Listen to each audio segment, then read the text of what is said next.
Hello my dear friends and students, welcome to English maths.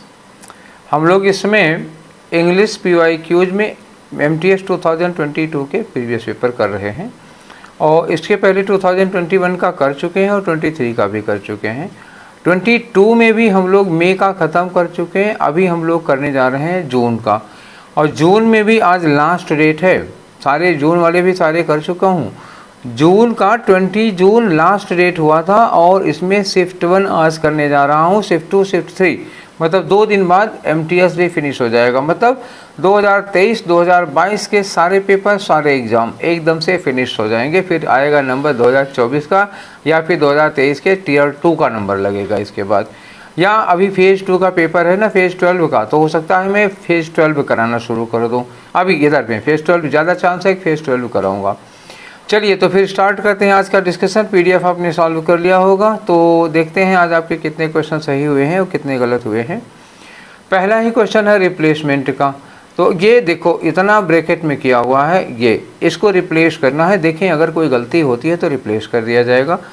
He was pleased to से दिम, वो उन लोगों को देखकर बड़ा खुश था। स्पेशली एज, खास तौर से, कि Alice was disposed of to be sympathetic rather than critical, कि एलिस जो था वो सिंपैथेटिक मतलब उसको सहानुभूति थी, उससे क्रिटिक नहीं था, क्रिटिकल नहीं था, आलोचना नहीं करता, उसको सहानुभूति। तो डिस्पोज्ड ऑफ नहीं होगा। देखो यहाँ पर डिस्पोज्ड ऑफ का मतलब किसी चीज़ का निपटारा करने के लिए आता है, और सहानुभूति किसी के अंदर होती है तो डिस्पोज ऑफ नहीं करेंगे, बल्कि क्या करेंगे, दोनों डिस्पोज नहीं लेगा। सुटेबल वर्ड क्या, इंक्लाइंड टू, उसका जो झुकाव था, उसका जो इंटरेस्ट था वो किस ओर था, वो थोड़ा सिंपैथेटिक था, उसका झुकाव सिंपैथी की ओर था। डिस्पोज तो यहाँ बिल्कुल सुटेबल ही नहीं है। डिस्पोज का मतलब ऐसे होता है ना, जैसे आपके पास कोई कूड़ा कचरा है तो कहीं फेंक आते हैं, निपटारा करते हैं, तो उसको डिस्पोज कहा जाता है। यहाँ इंक्लाइन होगा, सहानुभूति और दया के प्रति उसका झुकाव था, लगाव था। ठीक है, ये दया CID वाला नहीं है, ध्यान रखना। जो इंसान के दिल में होता है वो वाला दया है। चलो इनकरेक्टली स्पेल्ड वर्ड बताना है, इसमें किसकी स्पेलिंग गलत है। तो इंटरेस्ट की एकदम सही है। इंटरेस्ट अभी थोड़ी देर पहले देखा था। इंटरेस्टेड, ये इंक्लाइंड का मैंने मतलब बताया था इंटरेस्ट। ठीक है, एक मैथ में इंटरेस्ट होता है ब्याज, और एक फीलिंग में इंटरेस्ट होता है रुचि। काउंट ये भी सही है, और वेस्टेड ये गलत है। वेस्टेड की स्पेलिंग क्या होती है एक्चुअली, WASTE, ये है वेस्ट की स्पेलिंग, इसी में D लगा दो। ठीक है, तो WSA नहीं बल्कि WAS होगा। स्लिम भी सही है, तो ये आपका आंसर होगा जिसकी स्पेलिंग गलत हुई है। आगे आ जाओ, अगला क्वेश्चन देखो नंबर 3 में। इसमें क्या करें, अपोजिट इन द मीनिंग। और किसका अपोजिट, नियरेस्ट का अपोजिट। ऐसे तो समझ में आ रहा है, लेकिन सेंटेंस भी पढ़ लेते हैं, नहीं तो आप लोग कहेंगे कि आपको समझ में आ जाता है तो हम लोगों को तो बता दिया करिए। ठीक है, Hermione was pointing to the nearest window. Hermione जो है वो नियरेस्ट विंडो की ओर इशारा कर रही है। अब देखो नियरेस्ट के लिए क्या लगाओगे, रिमोट। नियरेस्ट मतलब क्या होगा, सबसे नज़दीक, सबसे पास में। रिमोट का मतलब क्या होता है, फार, सबसे दूर वाला। ठीक है, तो ये नज़दीक है, पास में है, और ये दूर है, तो पास का अपोजिट दूर होगा। कन्वीनियंट मतलब सुविधाजनक होगा, ये किसी में नहीं है, ना साइनोनिम है ना एंटोनिम है। एडजेसेंट और अब्यूटिंग दोनों का मतलब क्या होता है, नेक्स्ट। नेक्स्ट का मतलब क्या होगा, जैसे दो कमरे हों, जैसे जिस कमरे में हम बैठे हैं इसके बगल वाला कमरा, दो ऐसे कमरे जिनकी दीवारें कॉमन हों तो उसी को कहा जाता है। जैसे दो मकान हों, दोनों की दीवारें कॉमन हो, बगल वाला मकान एकदम सटा हुआ, उसी को एडजेसेंट या अब्यूटिंग कहते हैं। तो ये जो होगा ये तो सिमिलर में आ जाएगा, ये लगेगा नहीं, तो ये दूर वाला लगा लो, पहला वाला आपका आंसर हो जाएगा। नेक्स्ट में आ जाओ 4 नंबर में। 4 में वही सब्स्टिट्यूट करना है या रिप्लेस करना है। किसको रिप्लेस करना है, ये जो ब्रैकेटेड पार्ट है। देखो, she had a reputation brilliance, अभी कुछ अधूरा है। सी हैड आ रिपुटेशन और यहाँ लिखा है ब्रिलियंस, तो कुछ अभाव नहीं लग रहा, कुछ कमी नहीं लग रही है। रेपुटेशन ऑफ या रेपुटेशन फॉर, कुछ ऐसे होना चाहिए। तो अब यहाँ देखो, ये जो ब्रैकेट लगा हुआ है इसमें सी के साथ हैव तो नहीं लगेगा। ठीक, ये सी लिखा है ना, तो हैव तो नहीं लगेगा, एक बात खत्म हो गई। She has a reputation for brilliance या she has a reputation of brilliance. तो रेपुटेशन के बाद ऑफ नहीं लगता बच्चा, रेपुटेशन के बाद फॉर लगता है। क्लियर हो, चलो नोट करना है, रेपुटेशन के साथ फॉर यूज किया जाता है। आंसर हो गया। चलो आगे चलते हैं। ये खाली जगह भरने के लिए है। दो पुअर, हालांकि वो आदमी बहुत गरीब था। He dash proud of his learning, तो he dash proud of his, सब कुछ तो लिखा है यहाँ पे, क्या लगा दो, इज लगा दो या आवाज लगा दो, यही दो चांस है, क्योंकि ही तो सिंगुलर ही है तो वर्ब तो लगेगा नहीं। ही कुड के साथ बिकेम लिखा है, कुड के साथ वर्ब की फर्स्ट फॉर्म लगती है ना। अब क्या लगाओगे, ही हैव बीन, ही के साथ हैव तो लगा नहीं सकते हो, अब क्या करोगे, वाज लगाओ और क्या करोगे। ठीक है, आगे आ जाते हैं 6 नंबर पे, फिर वही खाली जगह भरने के लिए है। द वाउंड्स, वुंड्स पढ़ते हैं कुछ लोग, वाउंड्स कुछ लोग पढ़ते हैं। The wounds on my back are no longer fresh, मतलब जो पीठ पर घाव थे अब वो फ्रेश नहीं है। फ्रेश मतलब ताज़े नहीं है, मतलब ये होगा कि बहुत दिन पुराने हो गए हैं, ठीक हो गए हैं। बट सम हाउ, लेकिन somehow they still dash, अब लेकिन लगा, घाव पुराने हैं किंतु, अब घाव पुराने हैं किंतु, किंतु के बाद मतलब दर्द अब भी करते हैं, यही तो होगा। एनरिच नहीं लगेगा, किसी को अमीर बनाना। बार्ज, नाव में बैठकर यात्रा करना। रिवैम्प का मतलब होता है रिनोवेट करना, मतलब कह सकते हो इसको, जैसे तैयार करते हैं एक नया शेप, नया फॉर्म। तो जैसे आप कह सकते हैं to give a new form, to give a new form, कोई चीज़ है उसको थोड़ा चेंज वेंज करके उसमें मॉडिफिकेशन कर दो, न्यू फॉर्म। हर्ट, ये दर्द करने के लिए क्या लगाओगे, हालांकि हर्ट वर्ड ठीक नहीं था, यहाँ होना चाहिए था ना पेन, एक ठीक है, but they still pain, pain होना चाहिए था, या एक लिखे होते ACHE तो ठीक होता, लेकिन कोई बात नहीं। अब दर्द के लिए यहाँ पर यही वर्ड दिया हुआ है तो हर्ट ही लगाओगे और क्या करोगे। 7 नंबर में आओ तो यहाँ क्या होगा, ग्रामेटिकल एरर निकालनी है।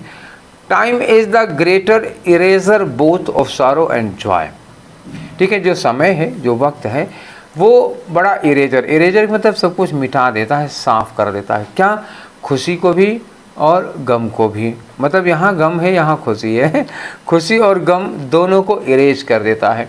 तो द ग्रेटर इरेजर, देखो ग्रेटर कंपैरेटिव डिग्री है, ये तब लगेगा जब इसके साथ दैन आए, अगर दैन नहीं आएगा तो फिर ये नहीं आएगा। और दूसरी बात, यहाँ द लगा हुआ है तो द के साथ हम लोग क्या यूज करते हैं, सुपरलेटिव। वैसे भी हम लोग कहते हैं ना कि दो, समय जो है वो सबसे बड़ा मरहम है, समय जो है वो सबसे बड़ा डॉक्टर है, ठीक है, तो सबसे बड़ा, तो यहाँ द के साथ ग्रेटेस्ट आना चाहिए था। Time is the greatest eraser, ठीक है ना, सबसे बड़ा डॉक्टर यही होता है समय, तो ग्रेटर नहीं क्या होगा, ग्रेटेस्ट होगा ना बच्चा। तो यहाँ पे ग्रेटर गलत हो गया, आपका पहला वाला आंसर होगा। आगे आ जाओ, आगे क्या है 8 नंबर में, फिर वही इतना ब्रैकेट किया हुआ है, तो इसको क्या करोगे, इसके लिए करेक्ट इडियम यूज करो, ठीक है ना। बिलो है option with correct idiom for the bracketed part, ये ब्रैकेटेड पार्ट के लिए करेक्ट इडियम लगाओ। इनसिग्निफिकेंट कंपेयर्ड, इनसिग्निफिकेंट कंपेयर्ड मतलब जब तुलना की जाए तो बहुत ना के बराबर, मतलब जरा सा के हो गया। She started repaying the money she borrowed from me, जो उसने पैसा मुझसे उधार लिया था उसने मुझे देना शुरू कर दिया है, लौटाना शुरू कर दिया है। But the amount she return me, लेकिन अभी उसने जितना पैसा लौटाया है वो क्या है, insignificant compare to what she still owes. मान लो किसी ने 50,000 रुपये लिए, ठीक है, लौटाना शुरू किया और 50,000 में 500 रुपया लौटाया है, दो बार 500 1,000 हो गया, तो मतलब क्या हुआ, अभी वो मतलब जिसे ऊँट के मुँह में जीरा जैसे है ना, बहुत कम है, तो a drop in a bucket ये हो जाएगा। अभी भी वो जो लौटाई है वो क्या है, a drop in a bucket. Eat out of your hand ये है नहीं, जा ड्रॉपिंग भी नहीं होगा, वो लटकाने के लिए होता है। आई फॉर एन आई, ये तो हम्बुराबी का हो गया ना, आँख के बदले आँख ना, पैर के बदले पैर, तो ये हो गया मतलब बहुत ज़्यादा अमाउंट में थोड़ा सा, ठीक है, जैसे मान लो एक तालाब में से एक मग्घा पानी निकाल लिया, उतना भर हो रहा है। नेक्स्ट आ जाओ, एरर वाला क्वेश्चन है। I am going to get, देखो गेट के बाद जब भी कोई वर्ब आएगी तो वो थर्ड फॉर्म में आएगी हमेशा। गेट डैमेज्ड, गेट स्टार्टेड ऐसे होता है। I am going to get started on some homework said the professor angrily, उन्होंने गुस्से में कहा। तो गेट के बाद हमेशा वर्ब की थर्ड फॉर्म स्टार्टेड होना चाहिए, चौथा वाला एरर होगा। नेक्स्ट में आ जाओ, क्वेश्चन नंबर 10 में, तो इन्होंने आपको कहा कि means the same. Habitant, habitant का मतलब होता है किसी का कोई निवासी कहीं होता है, लोकल निवासी। लोकल मतलब क्या हुआ, जो वहीं का हो, जो वहीं रहता ही हो, लोकल रेजिडेंट कह सकते हो, कोई यहाँ पर रहता हो उसको कहोगे। एक्साइल का मतलब जिसको निकाल दिया गया हो, ये तो अपोजिट हो जाएगा। एंडेमिक महामारी के लिए यूज किया जाता है, कोई ऐसी बीमारी जो एक सीमित क्षेत्र में फैली हो। एंडेमिक बहुत बड़े एरिया में होगा तो एपिडेमिक, और पूरी दुनिया में होगी तो पैंडेमिक, जैसे कोरोना पैंडेमिक था। डेनिजन का मतलब क्या होता है, वही लोकल का रेजिडेंट, कोई एक एरिया होगी, जैसे आप कह सकते हो फौना। फौना का मतलब हुआ किसी खास एरिया में जिस तरह के जीव जंतु पाए जाते हैं उनको वहाँ का डेनिजन कहा जाता है, या हैबिटेंट। तो डेनिजन और हैबिटेंट दोनों सेम है। तो ये रहा आपका। ट्रांसिएंट का मतलब क्या होता है, शॉर्ट लिव्ड, टेम्पोररी, थोड़े दिन के लिए, कुछ समय के लिए जो होता है। इसका अपोजिट होता है परमानेंट। क्लियर हो गया, तो आपका आंसर क्या है, डेनिजन। चलिए अगले वाले में आ जाइए। साइनोनिम बताना है किसका, सपोर्ट का। सपोर्ट का मतलब अभी तक का मतलब बताने की तो ज़रूरत नहीं, तो जान ही रहे हो। स्पाइन का मतलब क्या होता है, रीढ़ की हड्डी होती है। रिलीज का मतलब किसी को मुक्त कर देना। और रिफ्यूज का मतलब क्या होता है, इनकार कर देना, मना कर देना। बोल्स्टर का मतलब क्या हो गया, यही सपोर्ट करना, किसी को सहारा देना, मजबूती देना। बोल्स्टर एक्चुअली मतलब क्या होता है इसका, स्ट्रेंथन, STRENGTH, ये होता है स्ट्रेंथ, और इसी में लगा दो एन, वर्ब हो जाएगी स्ट्रेंथन। तो बोल्स्टर काम करता है स्ट्रेंथन का, और सपोर्ट करना मतलब मजबूती देना, सहारा देना ही तो होता है। तो बोल्स्टर रहा आपका आंसर। आगे आ जाओ। फिलर है, खाली जगह है। I was dash and was suddenly woken up. अब बताओ, and was suddenly woken up, और अचानक जागा, by the loud noise of crackers busting, पटाखे दग रहे थे और अचानक से मैं जाग गया। तो इसके पहले क्या रहे होंगे बताओ जरा, सो रहे होंगे कि नहीं सो रहे होंगे। तो I was quite asleep, fast asleep, long asleep, quite asleep है। अच्छा, ये वाला क्वाइट है, ये वाला क्वाइट है, थोड़ा फर्क। तो गहरी नींद के लिए फास्ट अस्लीप एक फेज होता है, जो आई वॉज फास्ट अस्लीप, ठीक है। तो फास्ट अस्लीप यूज किया जाता है, गहरी नींद में सोया हुआ। नेक्स्ट क्वेश्चन में आ जाओ। एंटोनिम बताना है आपको किसका, इनकम्पिटेंस का। तो देखो, कम्पिटेंस का मतलब होता है ना कोई कार्य करने की क्षमता, ठीक है ना। कम्पिटेंस एबिलिटी होती है, एफिशिएंसी होती है, प्रोफिशिएंसी होती है, डेक्सटरिटी होती है, एड्राइटनेस होती है। इनकम्पिटेंट का मतलब हुआ जिसमें कोई योग्यता नहीं होती है।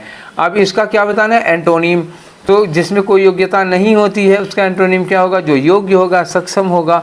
तो अभी मैंने बोला था efficient, proficient, competence, skilled, veteran, Adroit, ये सारे वर्ड होते हैं। तो एफिशिएंट होगा आपका एंटोनिम। इंटरफियर जानते हैं, ये दखलंदाजी करना। कॉस्टिक का मतलब क्या होता है, जिसे कपड़ा उपड़ा धोते हो तो साबुन में कॉस्टिक होता है। एटीट्यूड तो हर किसी का अपना अपना होता ही है। चलो एटीट्यूड जानते हो सब लोग, इसलिए नहीं बताया मैंने। 14 नंबर पे आ जाओ। क्या कह रहे हैं, मोस्ट अप्रोप्रिएट वर्ड गिवन। हाँ, तो इसमें वन वर्ड सब्स्टिट्यूशन है। गिवन वर्ड्स हैं, ये इतना बड़ा एक सेंटेंस है। कहना है इसके लिए एक वर्ड बताओ। तो अ बिल्डिंग वेयर एनिमल्स आर बूचर्ड, ऐसी बिल्डिंग जहाँ पर जानवरों को काटा जाता है, जहाँ उनको मतलब उनका वध किया जाता है। बूचड़ खाना सुने हो, तो बूचड़ खाना को अंग्रेजी में एबेटॉयर कहते हैं। क्या कहते हैं, एबेटॉयर। देखो अपोलॉग क्या चीज़ होती है, कोई जानता है अपोलॉग क्या होगा। अपोलॉग एक कहानी होती है, फेबल सुना है, फेबल। इसमें जीव जंतुओं की कहानी होती है, पक्षी हैं, चिड़िया हैं, इन सब की कहानियाँ होती हैं। उसमें मॉरल एजुकेशन होती है, नैतिक शिक्षा होती है। जैसे कहानी पढ़े होगे, एक किसी पेड़ पर एक कबूतर रहता था, ठीक है, जाड़े का महीना था। एक बहेलिया आता है रात में, वो ठंड से काँप रहा था। तो मैं कबूतरों को लगा कि ये मर जाएगा, हमें मेहमानबाजी करनी चाहिए। फिर वो लोग जाते हैं, चोंच में ढेर सारी लकड़ियाँ लेके आते हैं। फिर कबूतर जाता है, जलती हुई लकड़ी लेके आता है, वो आग पे गिरा देता है, उसी पे वो जलने लगती है। फिर वो कहता है कि मेहमान भूखा नहीं रहना चाहिए, तो कबूतर उसी में कूद पड़ता है, मर जाता है ताकि उसका मेहमान खा ले। फिर बाद में कबूतरी भी कूद पड़ती है। ये इस तरह की कहानी। तो ये नैतिक शिक्षा देने के लिए जो कहानियाँ बनाई जाती हैं उनको एपोलॉग या फिर फेबल कहा जाता है। समझ गए। आर्बिट्रेटर कौन होता है, सरपंच। नाम सुना है कि नहीं सुना है, नहीं सुना है तो गूगल कर लेना सरपंच किसको। जैसे दो लोगों में विवाद झगड़ा होता है तो एक आदमी को तय करते हैं कि आप जो कहेंगे फैसला करेंगे वही मानेंगे, तो उसी को सरपंच कहते हैं। अबटवार बूचड़ खाना होता है। अपोस्टेट, अपोस्टेट का मतलब क्या होता है, विधर्मी। विधर्मी का मतलब जो अपना धर्म त्याग करके दूसरे का धर्म अपना लेता है, उसको हम कहते हैं अपोस्टेट। ठीक है, आंसर कौन होगा, अबटवायर होगा। नेक्स्ट क्वेश्चन आ जाओ, एरर वाला है। ही spent a great deal of time writing on his legal pad. ठीक है, स्पेंट हो गया। एंड अग्रेसिव अंडरलाइनिंग, अच्छा, अग्रेसिव, अंडरलाइनिंग क्या हो गया, ये वर्ब है, तो अग्रेसिव नहीं होगा, अग्रेसिवली होगा, अंडरलाइन करने का तरीका होगा, तो aggressively underlining what he was writing, जो लिख रहा था उसको अंडरलाइन कर रहा था बड़े ही गुस्से में, ठीक है। तो अंडरलाइनिंग के पहले जो अग्रेसिव लिखा है एक्चुअली ये होगा अंडरलाइन करने का तरीका, तो अग्रेसिवली होना चाहिए था, फोर्थ वाला गलत है। नेक्स्ट आ जाओ 16 नंबर में, यहाँ क्या करना है, एरर करनी है, एक सेंटेंस ढूंढो जिसमें कोई स्पेलिंग एरर ना हो, ठीक। It was a letter that was shot through, oh through through through throat, THROUGHT तो नहीं होगा, या तो क्या होगा, थॉट हो या तो थ्रू हो, ठीक है। आर लगा होगा तो टी नहीं होगा, टी लगा होगा तो आर नहीं होगा, दो में से एक बात केवल हो सकती है, ठीक है ना। थ्रू या thought with the writers personality, तो थॉट होना चाहिए था इसमें, थ्रू नहीं होना चाहिए था, गलत हो गया, ये नहीं हो सकता। There is plenty of student accommodation, accommodation में डबल सी भी होता है और डबल एम भी होता है, ठीक है, ACCOMMODATION होता है, तो ये अकोमोडेशन की स्पेलिंग गलत हो गई। देयर स्किल्ड कलीग, ठीक है, soon satisfied them that they were wrong, ठीक है, ये तो सही है। यहाँ जाओ, he advise the government to pursue की स्पेलिंग ये नहीं होती है, परसू में PUR होता है, ठीक है, तो ये गलत हो गया। चलो नेक्स्ट क्वेश्चन में आ जाओ। अगला क्वेश्चन है हमारा, इडियम है, उसी की मीनिंग आपको बतानी है। इडियम है the to eat crow. To eat crow का मतलब जानते हो क्या होता है, मतलब जब हमको अपनी गलती माननी पड़ती है, टू कन्फेस, जैसे हमको ये कहना पड़े कि हाँ मेरी गलती थी, हाँ मैंने गलत किया है, तो उसी को कहते हैं टू ईट क्रो, जिसको ऐसे कहते हैं मतलब अपनी गलती स्वीकार करना, यही होता है to admit that one is wrong, ठीक है। नेक्स्ट में आ जाओ 18 में, खाली जगह भरनी है। ही रूल्ड वेल, उसने बड़े अच्छे से रूल किया, बट डैश, अब बट लगा है तो यही वेल मैनर है, तो और कुछ लाओ, वेल क्या है, ही रूल्ड वेल, मैनर हो गया, तो बट के बाद यहाँ फिर मैनर लगाना पड़ेगा। क्या होगा मैनर, वाचेज वर्ब में एस हो जाएगा, लगेगा नहीं, वाचफुली ये मैनर है, वाचफुली मतलब बड़ी सतर्कता पूर्वक, ये मैनर हो जाएगा। वाच वर्ब की फर्स्ट फॉर्म होगी, नहीं लगेगा, वाचिंग भी नहीं लगेगा। तो ही रूल्ड वेल, उसने बहुत अच्छे से शासन किया, बट वाचफुली किया मतलब सतर्कता पूर्वक किया, तो वाचफुली लगा। एडवर्ब चाहिए ना, देखो वेल एडवर्ब है, वेल का साथी चाहिए, तो ये भी एडवर्ब होगा, ठीक है। अगले क्वेश्चन में आ जाओ, 19 नंबर में क्या करना है, रिप्लेस करना है इसको, the big the house the more difficult it is to maintain it, जितना बड़ा घर उतना मेंटेन करना उतना ही मुश्किल, तो जितना बड़ा घर मेंटेन करना उतना ही मुश्किल, इसमें क्या होता है, द के साथ कंपैरेटिव डिग्री लगेगी, द के साथ कंपैरेटिव डिग्री, फिर एंड लगेगा, फिर द लगेगा, फिर कंपैरेटिव डिग्री लगेगी, ऐसे होता है, ठीक है। तो क्या होगा, द बिग नहीं होगा, बल्कि क्या होगा, the bigger the house, the bigger the house, जितना बड़ा घर, the more difficult it is, हाँ तो द बिगर कहाँ, बिगेस्ट नहीं होगा, क्या होगा, द बिगर द हाउस, जितना बड़ा घर, और ये मोर लगा है ना तो वहाँ पे बिगर ही लग पाएगा। नेक्स्ट क्वेश्चन में आ जाओ, ये है हमारा क्वेश्चन नंबर 20। क्या करना है इसमें, one word substitution, having a sharply strong taste और स्मेल, कोई ऐसी चीज़ जिसमें बहुत शार्प, बहुत स्ट्रॉन्ग टेस्ट है, मतलब इतना तेज कि जिसकी कोई हद नहीं, उसको क्या कहते हो, पंजेंट कहते हो, बहुत तेज महक वाला। रिमोर्स पश्चाताप होता है, अल्केमी केमिस्ट्री को कहा जाता है, मध्यकाल में कहते थे, सटायर व्यंग होता है, ठीक है। चलो अगले में आते हैं, क्वेश्चन नंबर 21 से 25 की कहानी बहुत अच्छी तरह जानते हो, क्या करना, तो एक पैराग्राफ होगा, 5 फिलर होंगे, उनके लिए ये सबके 4 ऑप्शन होंगे, हमको चुनना होगा कि किस ऑप्शन के लिए कौन सा फिलर सूटेबल है। चलिए पढ़ लेते हैं। Do you live in a house, अब भैया ये पूछ रहे हैं कि क्या आप घर में रहते हैं, तो घर में तो सभी रहते हैं। You might be dash to learn that there are many kinds of dash, तो हाउस होगा और क्या। जब इन्होंने कहा कि आप घर में रहते हैं, आपको ये जानकर बड़ा आश्चर्य होगा कि घर बहुत तरह के होते हैं, तो यहाँ भी हाउस होगा। Most people are in United States are use to live in houses, देखो फिर वही घर की बात, ठीक है। बहुत से लोग वहाँ घरों में रहते हैं, कैसे घरों में, made of would of BRICS, लकड़ी के बने घर में या ईंट के। But many people around the world live in houses made of grass, पर दुनिया में बहुत से लोग कैसे घर में रहते हैं? घास के बने हुए घर में रहते हैं, डर्ट के या मिट्टी के बने घर में, या कपड़े के बने घर में। In the great rift valley in Eritrea के ग्रेट रिफ्ट वैली में जो नोमैडिक पीपल हैं, जो बंजारे हैं वहाँ पे, जो घुमंतू लोग हैं, घुमंतू मतलब आवारागर्दी करना नहीं, एक जगह से दूसरी जगह शिफ्टिंग रहते हैं, परमानेंट सेटलमेंट नहीं होता। Who are in the a tribe, ठीक है ना, एट्राइब है ना ये, हाँ। Build their houses of straw, ये लोग घास फूस का घर बनाते हैं। Their houses are shaped like dash half spears, half spear का मतलब क्या हुआ? आधा गोल, आधा गोल तो गुम्बद टाइप का ऐसे बनाते होंगे और का। The homes are small and cool, घर छोटे होते हैं लेकिन बड़े कूल घर होते हैं। The people can move their houses from when they want to move, ऐसा घर बनाते हैं ना कि जब कहीं जाते हैं तो घर को लेके चले जाते हैं। अच्छा, since the people are dash they move often, चूँकि वो लोग डैश हैं इसलिए हमेशा मूव करते रहते हैं, तो नोमेडिक होगा ये। देखो, चूँकि वो लोग क्या है? नोमेडिक होते हैं, नोमेडिक होंगे तो घूमते रहेंगे, ठीक है। They move often, they dash their animals to new places in order to find food, वो लेके जाते अपने साथ अपने एनिमल्स को अपनी नई जगह पर ताकि उनको भोजन मिल सके। क्लियर हो?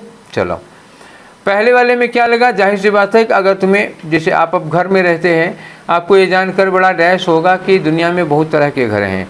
आपको ये जानकर बड़ा सरप्राइज होगा या कैलकुलेबल होगा, कैलकुलेट गुड़ा थोड़े कर रहे हैं, शॉक्ड या सर्टेन नहीं, आप सरप्राइज होंगे या शॉक्ड होंगे। तो मेरे हिसाब से तो यहाँ सरप्राइज होगा, क्योंकि शॉक्ड होने का मतलब कोई बहुत बुरी खबर हो रही है और तब हम शॉक्ड होंगे ना, सरप्राइज्ड होंगे यहाँ पे। चलो आगे आते हैं दूसरे नंबर पे। मेनी काइंड्स ऑफ, क्या कह रहे हैं कि दुनिया भर में बहुत तरह के क्या होते हैं? घर होते हैं। यार यहाँ हाउसेज की ही तो बात हो रही है, तो हाउसेज करना, बर्ड हाउस, ब्लैक हाउस, ये सब की बात नहीं हो रही, हाउसेज की बात हो रही, केवल हाउस लगेगा। नेक्स्ट क्वेश्चन पे आ जाओ। थर्ड में देखो, थर्ड में ये है, इन्होंने कहा कि इनके जो घर होते हैं ना, शेप्ड लाइक, इनके घर कैसे होते हैं? Dash half spears. Half spears का मतलब क्या हुआ है? ये हो गया हाफ स्पीयर, ऐसे तो होता ना आधा गोल, आधा गोल होते, तो आधा गोल क्या होंगे? वाल्ट होंगे कि डम होंगे? वाल्ट नहीं होगा, गुंबद, घर के ऊपर जो बना रहता है गुंबद होगा ना, वाल्ट नहीं। वाल्ट तो आर्क होता है, ऐसे वाल्ट नहीं होगा ये, ठीक है ना। चलो, तो यहाँ पे क्या लगेगा? आधा गोल गुंबद की तरह होता है इनका घर। नेक्स्ट 4 नंबर पे यहाँ क्या लगाओगे? Since the people are dash they move often, चूँकि यहाँ के लोग डैश हैं इसलिए एक जगह से दूसरी जगह चलते रहते हैं, तो क्या होंगे ये? नोमैडिक, नोमैड होंगे। चूँकि ये लोग घुमंतू हैं, एक जगह पे फिक्स होके नहीं रहते हैं इसलिए घूमते रहते हैं, तो यहाँ पे क्या लगाओगे? नोमैड लगाओगे। इसलिए क्या कहते हैं? They dash their animal to new places in order to find food, तो अपने साथ लेके जाते हैं, तो इनको अपने साथ लेके जाने क्या क्या होगा? दे फेच मतलब ले आना होता है, ले जाना नहीं होता। दे शेयर भी नहीं होगा, दे ऑफर भी नहीं होगा, क्या होगा?